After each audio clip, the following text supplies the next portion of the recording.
on the lift. We've got a ton of things to cover, and we're going to, whoops, I got to switch something here. Hold on just a minute, everybody. Sorry. Sorry. Can you see my screen now? Yeah. All right, good. All right. Wait a minute. We're going to start with Shout from the Summit. Who's got good news to share? Something great in your business, great in your life, maybe something nice to say about somebody else on the call or not on the call. Who wants to go first?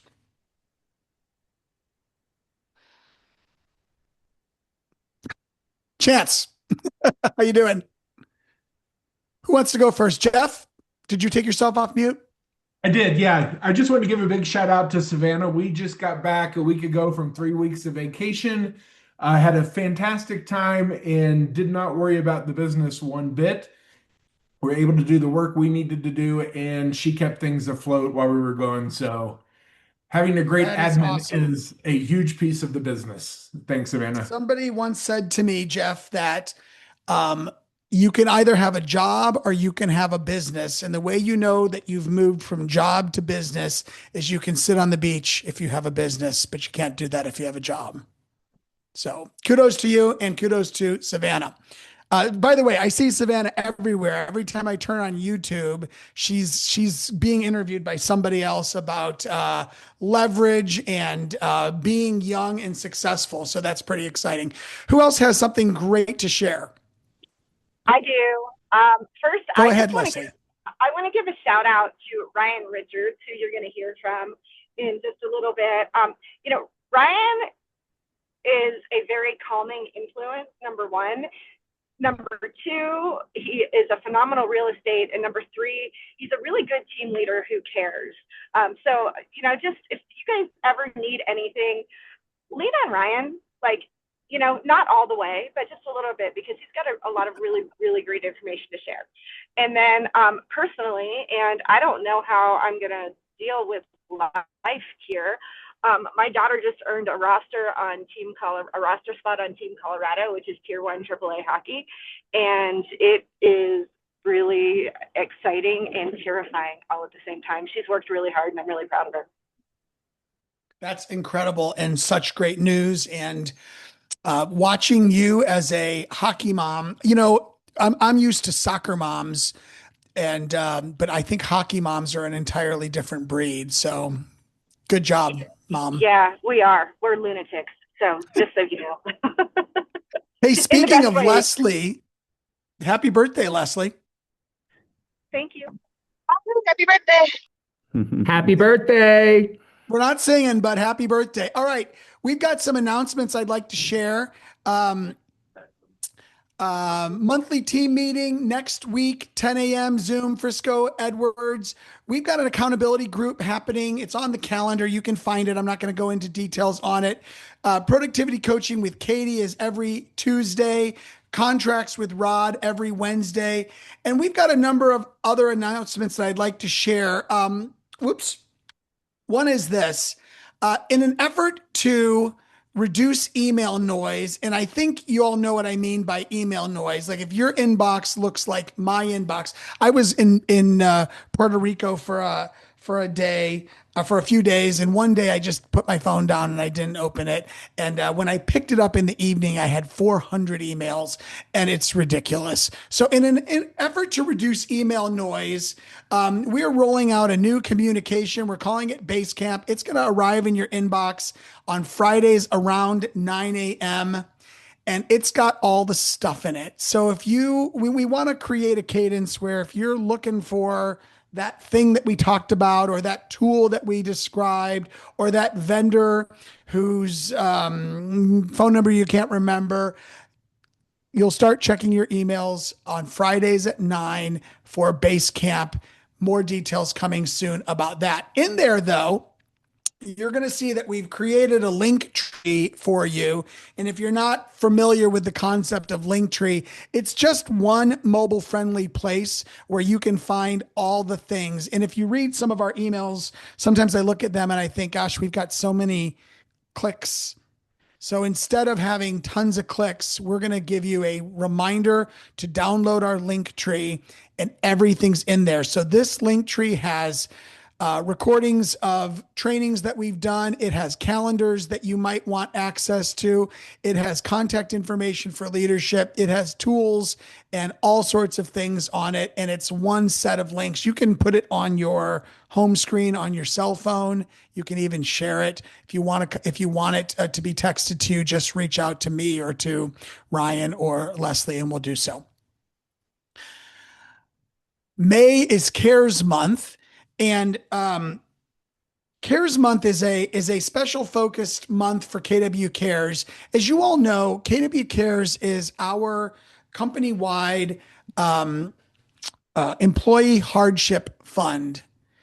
And every May, in honor of former CEO Mo Anderson, we do Cares Month. The goal this year is to raise $350,000.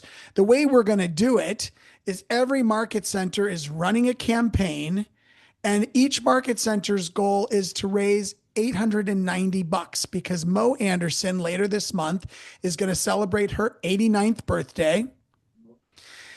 The QR code at the top right is for Mountain Properties, and the bottom right is for Top of the Rockies. We're over halfway to the 890 goal in both market centers, and we just started the month 4 days ago. If you're feeling extra generous, donate $5 or $10 or $50 or $890. And remember this. There was an agent in Pueblo who a couple months ago got sick with cancer, stage 4 cancer, very serious situation, filled out a form for KW Cares, and KW Cares within 10 days provided a grant that helped him and his family during a really serious time of need. I know people on this call have received funds from KW Cares. KW Cares is considered one of the best corporate employee hardship funds. One of the reasons for that is we're extremely generous with it. You can receive grants as much as I believe $30,000, and that's significant. And here's the thing: anybody at KW can receive a grant. You don't have to be licensed. It works for assistants and non-licensed people as well. And if you have a need, reach out to your team leader, and please consider giving to KW Cares this month. Today on our call, we're going to talk to Ryan Richards about his database-based business, and serendipitously, starting today and running for 3 days in a row, Candace Young and Crystal Leproan from the regional tech trainer team, they're going to be doing a 3-day deep dive into all things KW Command.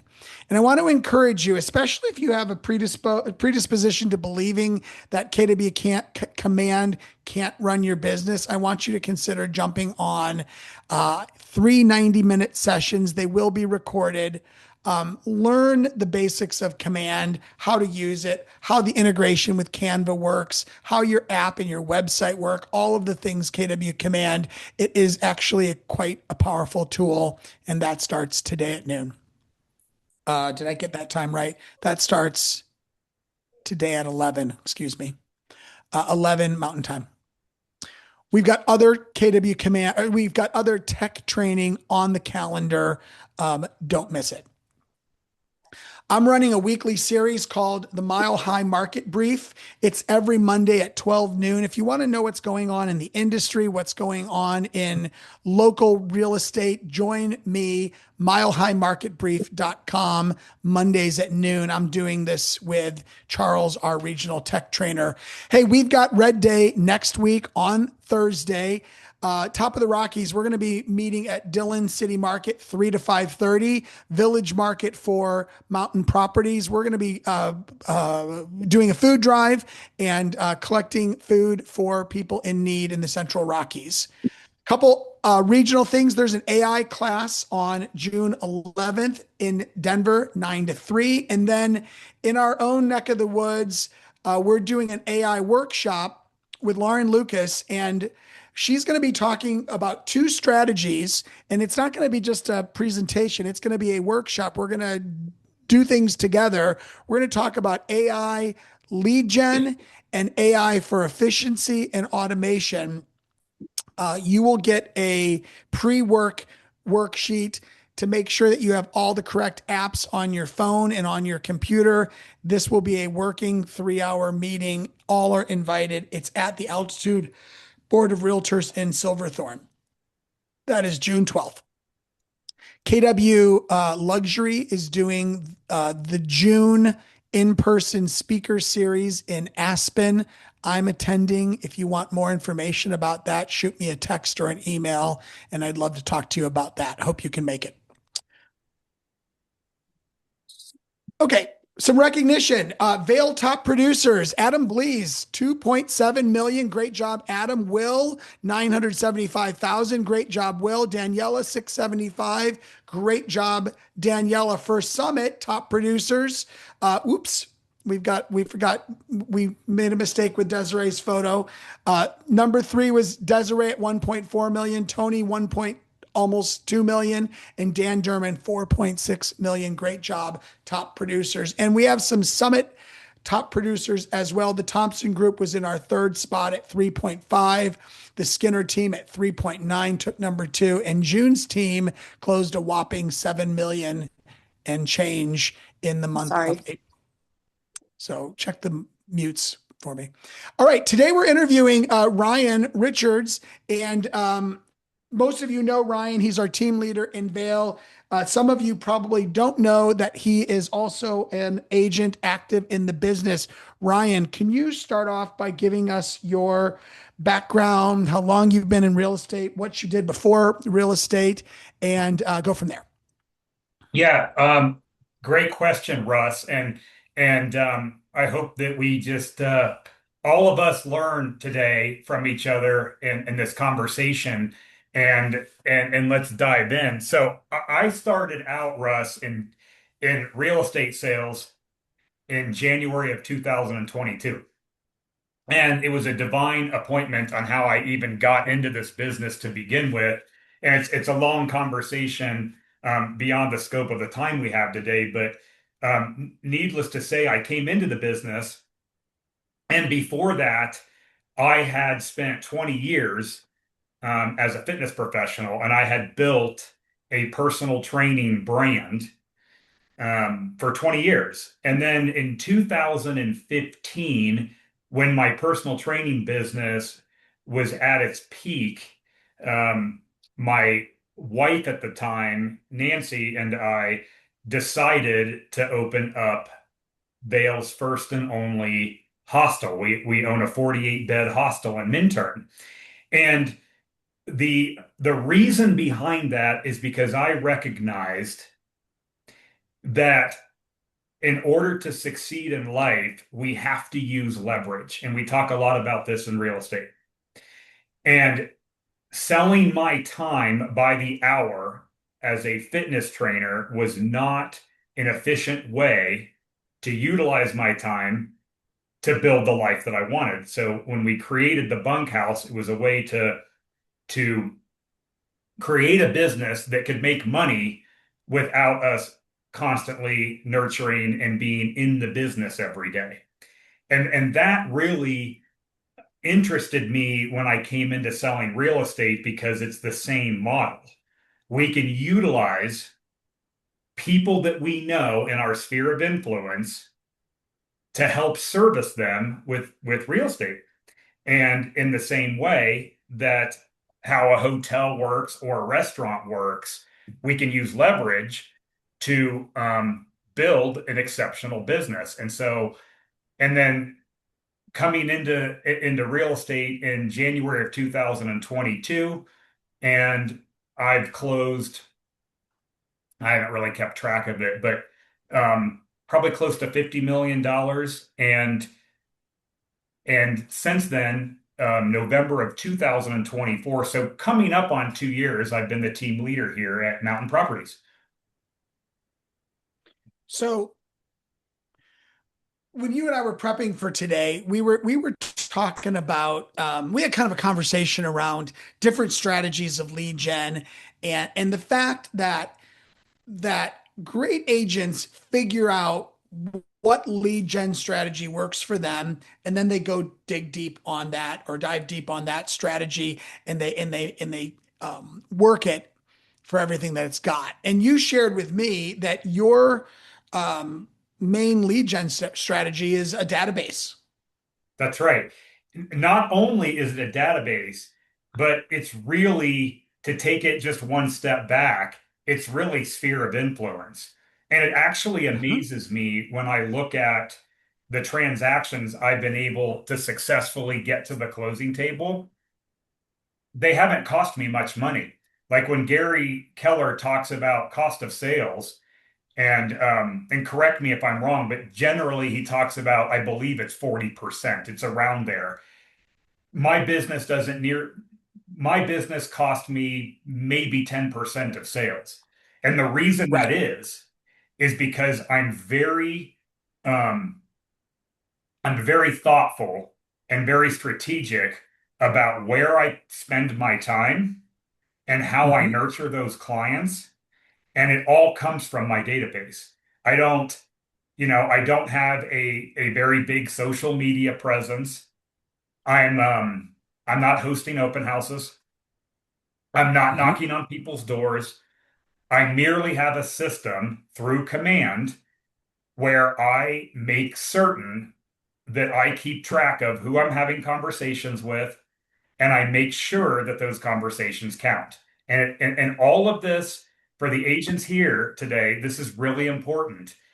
You don't need a sophisticated system to generate business. You just have to be mindful, and you have to be strategic with the relationships that you have, and you need to nurture them on a daily basis.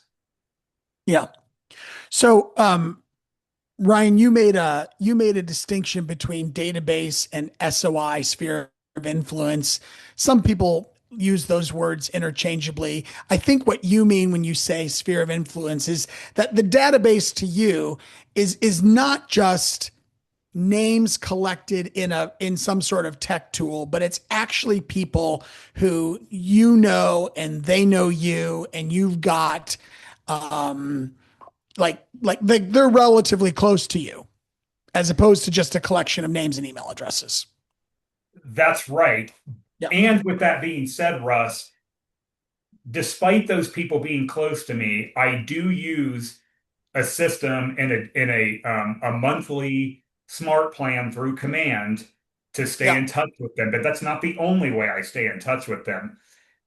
What I do, Before we yeah, get there, can you I thought it might be helpful to kind of frame our discussion around what Gary calls the four laws of database. He says law one is build a database. So I know from looking at command and from knowing agents, having coached them for about 30 years, um, I know that most agents don't have a sphere of influence that they're actually working. They don't have a database. When you first got into Keller Williams, when you first got into real estate, what were the first steps you took to go build a database? Because that's law number one. You got to build a database. What did that look like for you in those early days? yeah. So what I did right away, when I talked to people in my sphere of influence, people that were fitness students of mine, business associates through when I started the bunkhouse, friends, people that I skied with, I made it known to them that I had transitioned my business into selling real estate. And I let them know because I believed it, and I still believe it to this day. I let them know that it was the best decision I ever made. And I sent out a mass text through the people that I had in my phone and let them know this. And I also uploaded them into Command so I could keep track of them. And I made it a personal mission to make certain that I was going to have multiple conversations per week. And early on, I wasn't as organized, but I made certain to let people know, And when people learned of that, they would then ask questions out of curiosity, and it started to create conversations around real estate. Yeah. So so you started by letting people know the transition that you've made, and Mhm. everybody, almost, I think probably everybody, I'm looking at the names, but almost everybody on here, you used to do something and now you do real estate. For me, I went from teaching freshman physics at a private school to being in real estate. And step one, build a database. Call all those people and say, "Hi, it's Russ Nolting. I'm your son's favorite physics teacher. Now I'd like to be your favorite real estate advisor. May I have permission to keep in touch with you regarding real estate?" And boom, that's how we start this. You put these people's names into KW Command. That's right. Yep. I put them into Now, command and just started having conversations. And I know we talk a lot about Ford, family, occupation, recreation, and dreams. Ladies and gentlemen, it doesn't need to be some set standard. But what I will tell you, what I don't do when I have conversations with people is talk about real estate. I do right. not talk about real estate. It ultimately comes up because people know that I'm a real estate professional and they know that I am transacting in that world. Naturally, 100% of the time, people will ask me how the market's going. And then it starts to lead into real estate conversations. But I never approach, this is really important. I never approach my conversations to generate business. I always start my conversations with offering service. And there's a big distinction there. I I'm asking people how their life is going, how their winter was, what their plans are this summer, how their family is, how their business is, which ties into this whole Ford conversation. But remember this, when we make service our number one priority, and when we come to people with a servant heart, it builds trust and authenticity. So the conversations, they naturally evolve into real estate. I'll just share a quick story about this. I was going through command last May, and there was a specific woman that used to be a fitness student of mine, and I hadn't met with her in maybe a couple of months. And I said, "Nancy, it's been too long. Let's grab coffee." We grabbed coffee. At the end of the conversation, there was a gentleman sitting next to us. He goes, "I don't mean to eavesdrop. I have been listening to you for the last hour and I would like to hire you. I've never met anyone who has talked transparently and raw and authentically about really what's going on in the real estate market. And I would like to hire you." Mhm. Yeah. What I'm saying is, when you get in front of people that are in your database, you have to have a database. And when you get in front of them and you start having conversations, it leads to other conversations. Yeah. As an example. Ryan, some people have, so we can see on the leadership end of KW, we can see how many people you have in your command database. We don't know who they are, but we have a number.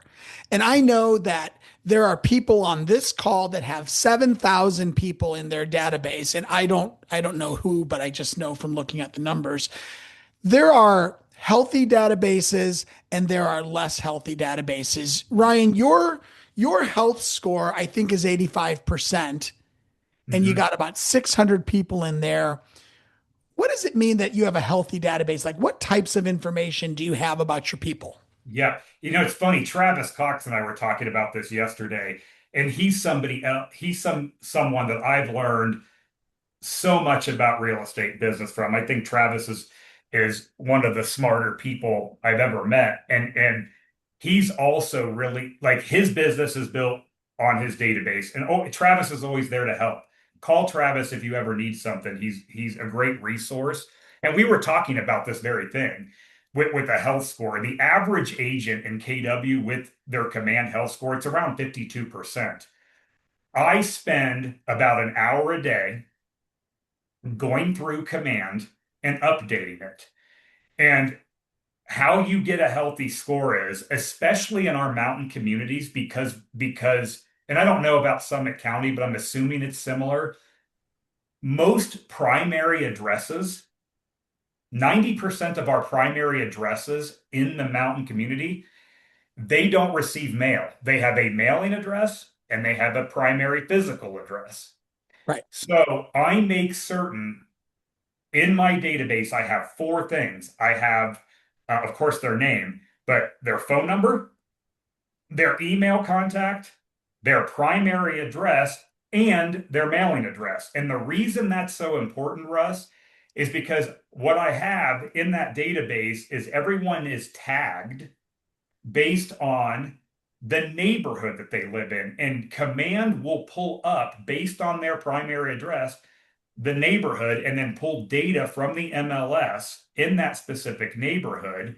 And then combined with their mailing address and their primary address, I can keep track of who lives where and what's going on in that market and tag them specifically in Command so that I know when I'm having conversations with a specific person, if I'm out to dinner with them, having coffee with them, if I'm out skiing with them, whatever it may be, I know where they live. I know what's going on in that market. And I make certain anytime I'm meeting with somebody to do my homework and understand what's going on in the market within their neighborhood in case that Yeah. conversation comes up.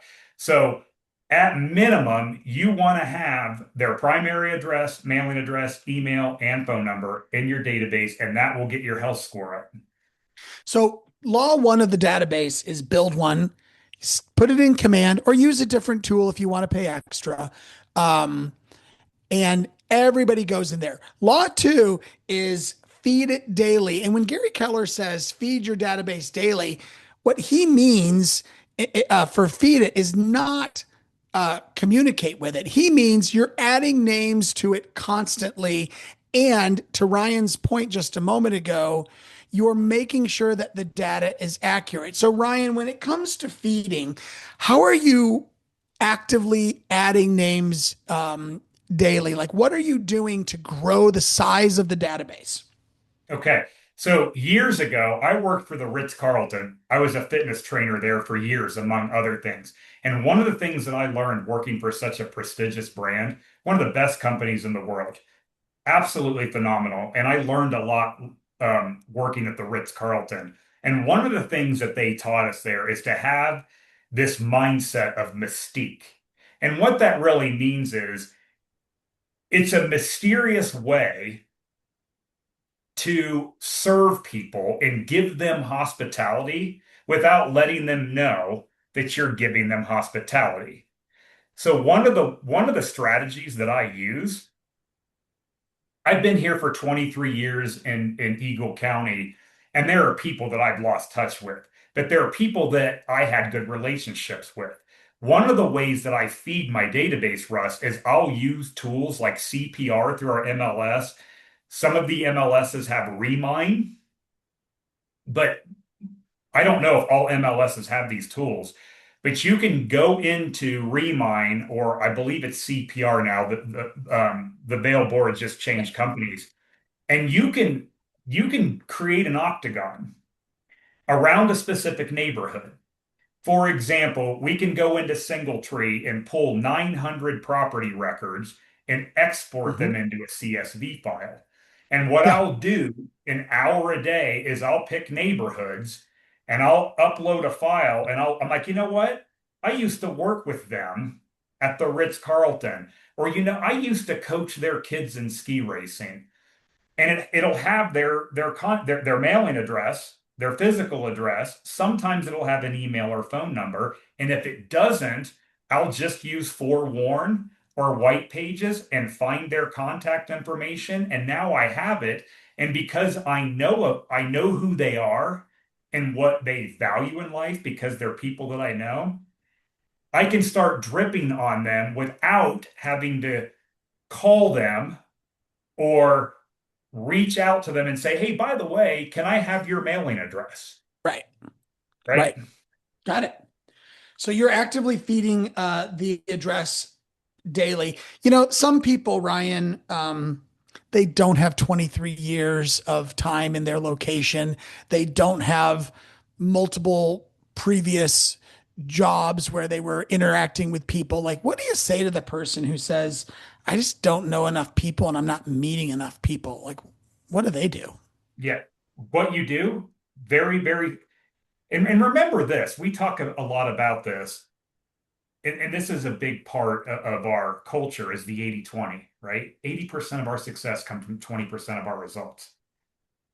Just because something is simple doesn't mean it's easy. And I think we all need to accept that in life, right?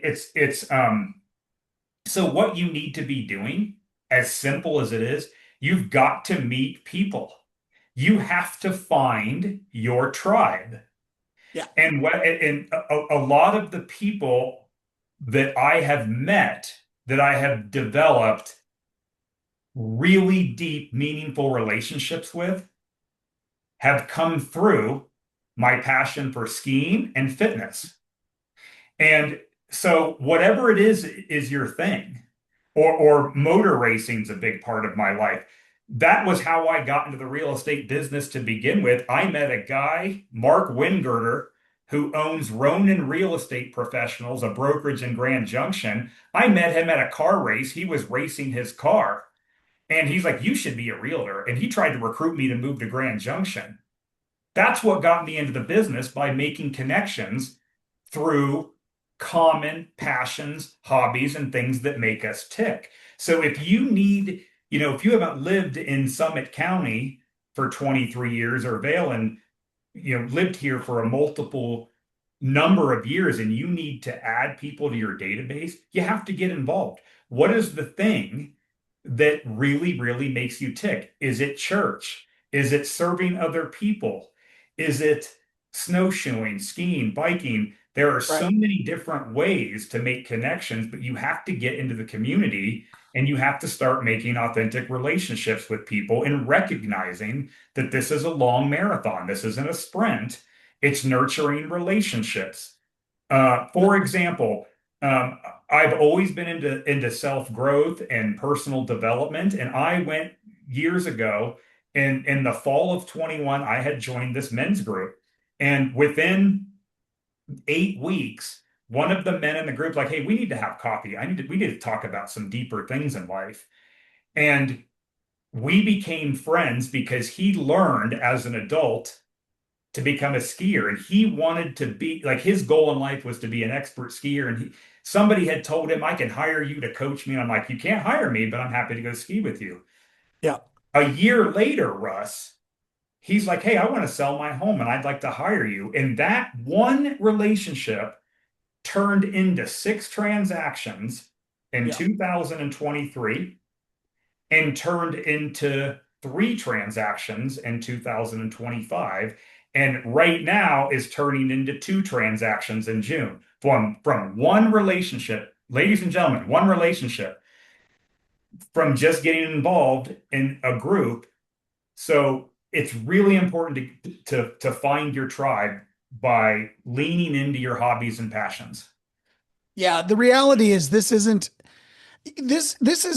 you don't have to be an extrovert to be a great realtor. There are tons of great realtors who are introverts, but those introverts have to be purposeful about their relationships. One of the first agents that joined Keller Williams, her name is Althea Osborne. She's out of the Austin.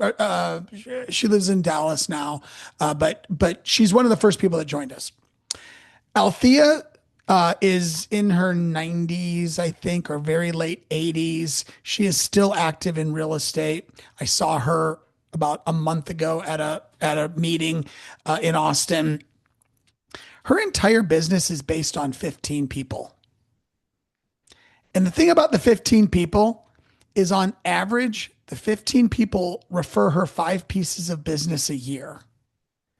In other words, she doesn't have 600 people in her database like Ryan. She has 15 people who she can count on to get 5 referrals from. She closes a she has for many years closed on average 75 deals a year.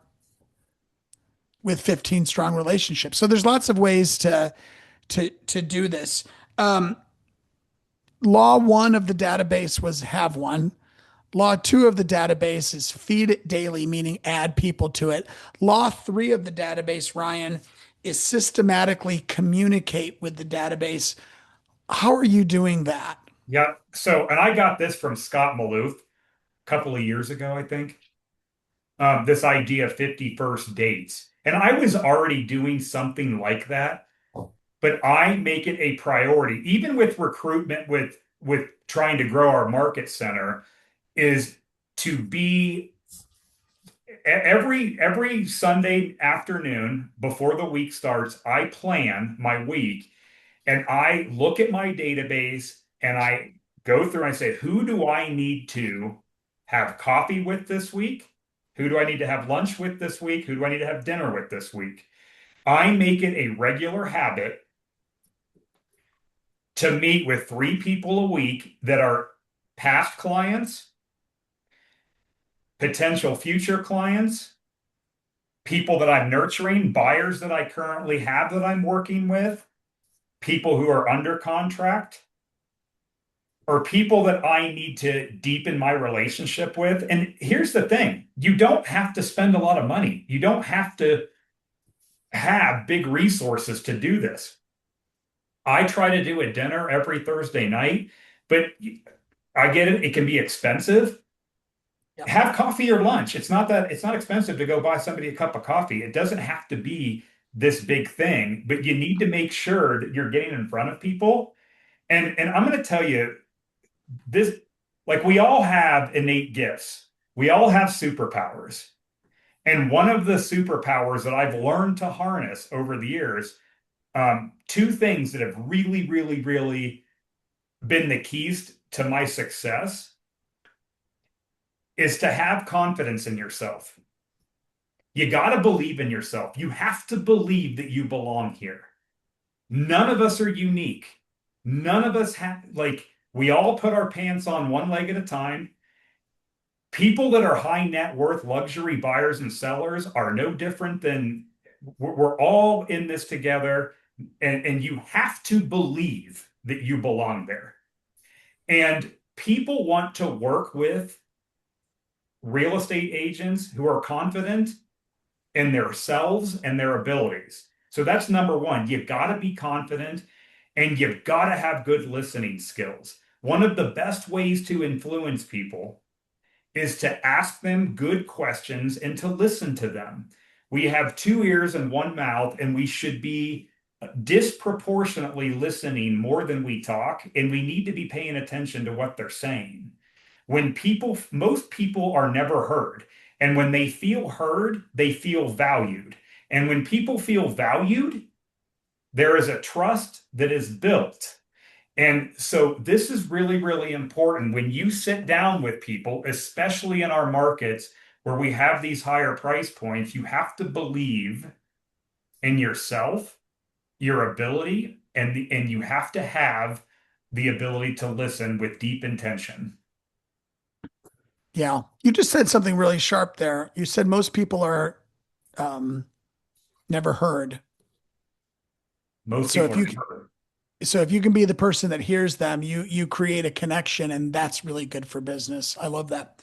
Um, how frequently do you send an email to your SOI? Like how frequently are they hearing from you in a systematic way via email? Once a month. It's Okay. and this is something I've learned. I believe this. I think email is overwhelming. We get so much spam. We get so many emails a day. Yeah. And even as we talk about AI, Russ, and social media, I truly believe this, that more than any time in history, people are craving connection. Yeah. People feel isolated. People don't spend enough time checking in with their neighbors, with their friends, their family. And so even though I do, and I just send what's called a neighborhood nurture, they get a market report on what's going on in their neighborhood once a month. Yeah. But I make it really, really intentional to go through command and keep track of who haven't I sat with in a while, and face-to-face communication. And I'm not one for small talk. We get into it. We talk about the hard things, the good things, the wins, the failures, what's working in life, what's not working in life.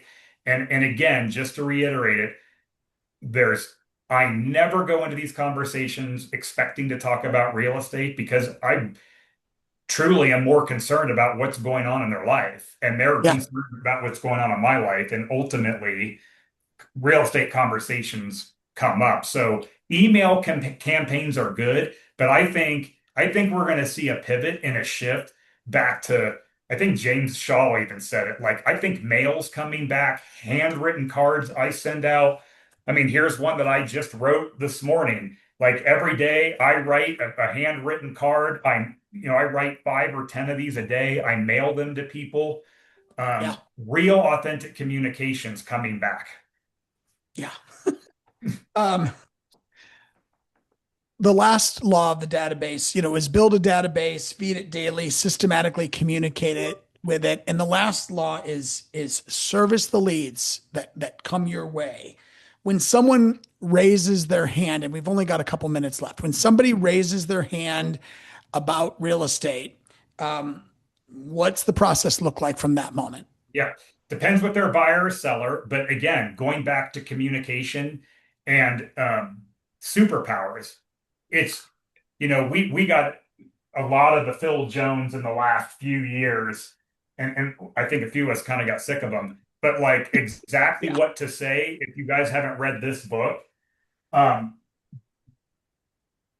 it's just asking questions, Russ. When they raise their hand, the first, like if they're a buyer, for example, I will just ask them open-minded, open-ended questions. Hey, Russ, you want to buy a home? Tell me what that looks like. As simple as that. What does that look like? Let them talk. Make notes. Hey, is it okay? I'm going to pull my phone out. I'm just going to take some notes. What does that home look like to you?